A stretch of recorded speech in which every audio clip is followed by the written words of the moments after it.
কি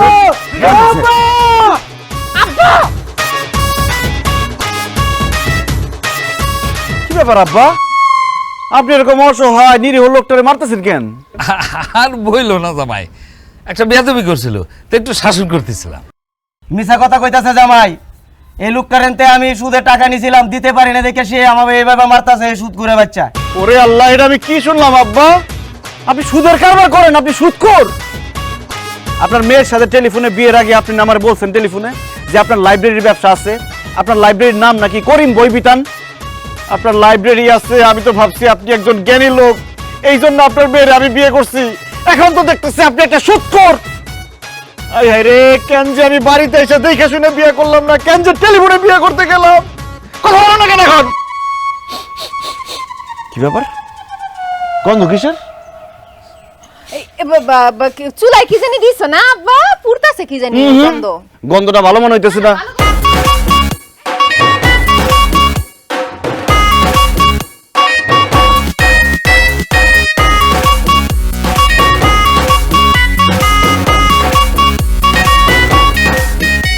ভাই, আপনি সব কি খাইতেছেন?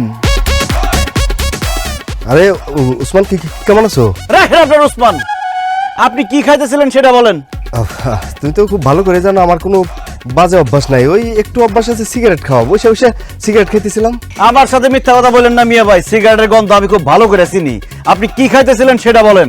গাঞ্জটি আবার কি খাইবো? গাঞ্জাই খাইতেছিল। আর বললেন না দুলা ভাই, তারে আমি এত কইরা কই যে নেশা পানি করো না, নেশা পানি করো না, সে আমার কোনো কথাই শুনে না, আমার জীবনটাই শেষ কইরা দিল নেশা পানি কইরা। কোনো কাজ কাম নাই, কত কইরা কইলাম যে কাজ কাম করো, কাজ কাম করো, কিন্তু কোনো কাজ কাম করবে না, সারা দিন এখানে পয়রা পয়রা গাঞ্জা খাইবো। ওর জীবনটা শেষ করছে, আমার জীবনটা শেষ করছে। হাই হাই রে, এটা আমি কি শুনলাম? আমার বউয়ের বড় ভাই নাকি গাঞ্জা খায়, নেশাখোর। তুমি না আমার বলছো যে তোমার বড় ভাই বলে আতরের ব্যবসা করে? আমি তো ভাবছি সে একজন পবিত্র লোক, এখন তো দেখতেছি সে একজন গাঞ্জটি। হাই হাই রে, আমি কি করলাম? টেলিফোনে বিয়ে করে কত বড় ধরা খাইলাম। রিনা অপার কিছু হলে রিনা অপার কিছু হলে নাই,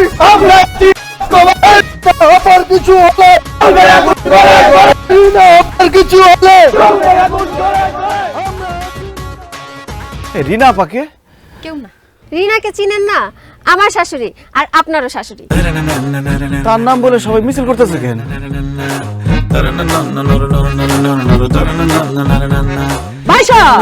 তাহলে কথা হলো আমার এক থাপ্পড়ে 32টা দাঁত ফেলাই দেবো। হ্যাঁ, আমি নির্বাচনে আলোচনা করতেছি, তার মধ্যে এই শোন। হ্যাঁ, তাহলে শুনুন ভাই সব, যা বলতেছিলাম, গতবার আমি পাশ করতে পারি নাই, তবে এবার যদি আপনারা আমাকে পাশ করায় নিয়ে আসেন, আপনাদেরকে আমি পাশ দেব। না না, আপনারা ঘাবড়ায়েন না, আমার মার্কাটাই হলো বাঁশ। আর বাঁশ হলো অনেক উপকারী জিনিস, বাঁশ দিয়ে ঘরবাড়ি হয়। আম্মা,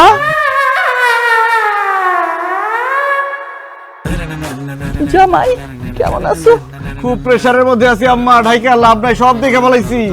সি সি সি সি সি, আমি ভিডিও করলে আপনারা কি দেখছি আর সামনাসামনি কি দেখতেছি? আপনার চুল লাল, কাপড় চোপড়ের এই অবস্থা, লোকজন, মিছিল মিটিং, কি হইতেছে আম্মা? কিছুই বুঝতেছি না। মিছিল দিব না, রিনা আপাতত সামনের বছর চেয়ারম্যান নির্বাচন করব। চুপ কর, যা আমার চোখের সামনে সরে যা, যা বলছি। জামাই, ওদের কথা তুমি কিচ্ছু বিশ্বাস করো না, ওরা সব মিছা কথা কইতাছে। আমি নামাজ রোজা ইবাদত নিয়েই আছি, ওই একটু আর কি মিছিলের সামনে একটু পড়ে গেছিলাম, এই আর কি। চুপ করেন, মিথ্যা কথা বলতে আপনার লজ্জা করে না? নিজের চোখে তো দেখলাম আপনি রাজনীতি মিছিল মিটিং নিয়ে ব্যস্ত। আই হাই রে, কি ভাইবা আমি এই ফ্যামিলিতে বিয়ে করলাম, এখন তো দেখতেছি শাশুড়ি রাজনীতি করে, শ্বশুর সুদ খায়, সন্দিন নেশাখোর। না না না, এই ফ্যামিলির সাথে আমি কোনো সম্পর্ক রাখুম না বকুল, আমি তোমার আজকে তালাক দেব। বাবা বাবা, এটা তুমি কি কইলা? আমার মেয়ের এত বড় সর্বনাশ করো না। ও জামাই বাবা, মাত্র আমার মাইয়াটার বিয়ে হয়েছে, এখন যদি তুমি ওরে তালাক দিয়ে দাও, আমাদের মান সম্মান বলতে কিচ্ছু থাকবো না। ওসমান ভাই, আমার বোনদের তুমি এত বড় শাস্তি দিও না। হ্যাঁ দুলা ভাই, আপনি তাকে পাপের শাস্তি বকুলরে কেন দিবেন? আপনি বকুলরে এত বড় শাস্তি দিয়েন না প্লিজ। দেখেন, আপনার সাথে যেহেতু আমার বিয়ে শাদী হয়েই গেছে, আমি আপনার সাথে সংসারটা করতে চাই, আপনি আমার তালাক দিয়েন না। ঠিক আছে, আমি তালাক দেব না, কিন্তু আমার একটা শর্ত আছে। বলো বলো জামাই বাবা সত্যটা বলো। আম্মা আপনি আমার টেলিফোনে যা বলছেন তাই হইতে হইব, এসব মিছিল মিটিং বাদ দিতে হইব। আর আব্বা আপনার সুদের ব্যবসা ছাড়তে হইব।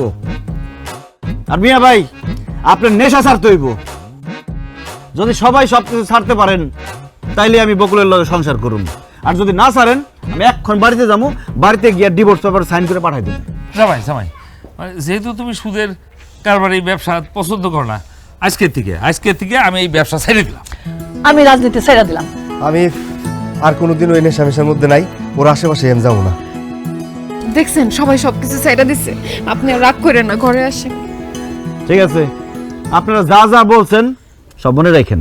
কালকে থেকে পবিত্র মাহে রমজান শুরু হইতেছে। আল্লাহ যদি আপনাদেরকে হেদায়েত করে, আপনাদের সবকিছু কবুল করে।